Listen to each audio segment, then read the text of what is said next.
Di tanggal 24 Desember 2022, saya berumur 22 tahun official. Gue cuman berpikir bahwa ketika orang bilang bahwa kamu sih enak, bisa hidup seperti ini lah, gue di akademis gak pintar-pintar amat, nilai selalu jelek, nilai selalu rendah, bilangnya seperti itu.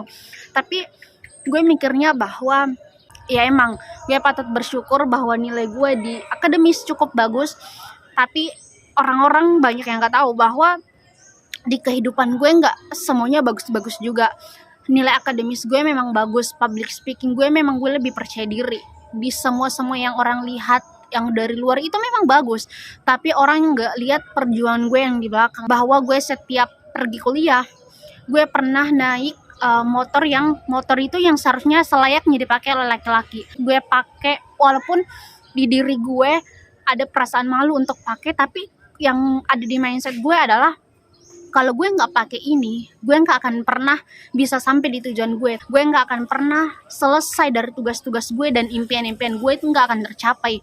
Gue pernah pakai motor yang selayaknya dipakai laki-laki dari semester 3 ya, sampai dari hari ini gue pakai motor Beat, tapi motor yang suaranya besar sekali, motor yang dipakai balapan, motor yang suaranya tuh kayak bising banget. Itu masih gue pakai sampai sekarang. Gue masih pakai motor-motor yang seperti itu. Gue anak kesehatan.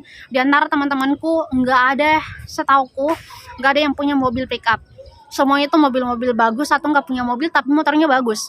Gue pernah pakai mobil itu pergi wisuda. Pupu-pupu itu ada di belakang, gue di depan. Kayak kalau dipikir ya malu banget. Tapi kata bapak gue yang gue ingat banget, gue pakai gue lagi.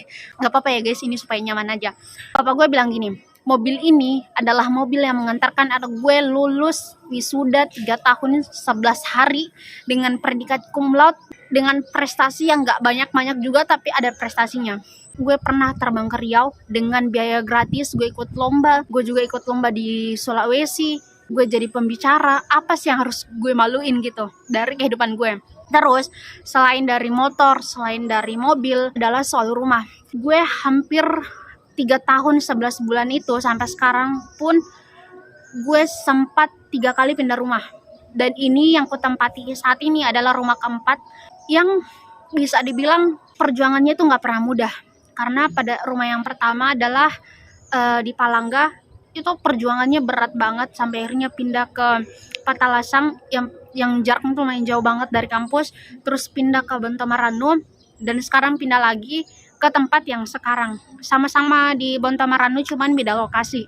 Dan yang sekarang alhamdulillahnya sudah rumah sendiri. Gue mikir bahwa ketika orang mengatakan bahwa lu syukur sih otaknya encer, lu syukur sih akademis lu bagus, nilai lu bagus. Ya iya, tapi semua hal yang gue dapetin itu adalah hasil perjuangan gue untuk bisa survive dengan kondisi gue sendiri. Tapi hal-hal yang gue syukuri adalah gue gak pernah berhenti, gue gak pernah nyerah. Meskipun gue malu, meskipun gue insecure, meskipun gue setiap jalan sama temanku, terus temanku bilang, dah dari motormu. Terus temanku bilang, sudah berapa kali pindah rumah, di mana rumah begini. Itu cukup nyakitin hati, gila. Tapi gue gak memilih untuk berhenti, gue gak memilih untuk menyerah. Gue berjuang, gue fight. Gue lulus dengan predikat cum laude, lulus lebih awal. Gue lulus dengan prestasi-prestasi gue sendiri yang gue perjuangin. Gue terbang ke Riau, ke Pekanbaru dengan gratis. Gue ikut lomba kemana-mana. Ya walaupun itu di Sulawesi, tapi gue cukup bangga. Gue juga udah raih impian gue dengan jadi pemateri, dengan jadi narasumber. Gue juga udah capek mimpi gue untuk jadi leader, untuk jadi pemimpin walaupun skalanya masih kecil. Dan gue bangga banget sama diri gue dan keluarga gue bahwa gue bisa ada di titik ini, gue bisa ada di fase ini, gue bisa ada di level sekarang karena gue gak nyerah, gue gak berhenti meski dengan cacian, meski dengan ketidakpercayaan orang-orang, meski dengan keraguan banyak orang, meski dengan kalimat-kalimat yang mungkin mereka ngerasanya itu biasa aja tapi itu nyakitin. Gue sampai ada di titik ini karena satu, gue gak nyerah.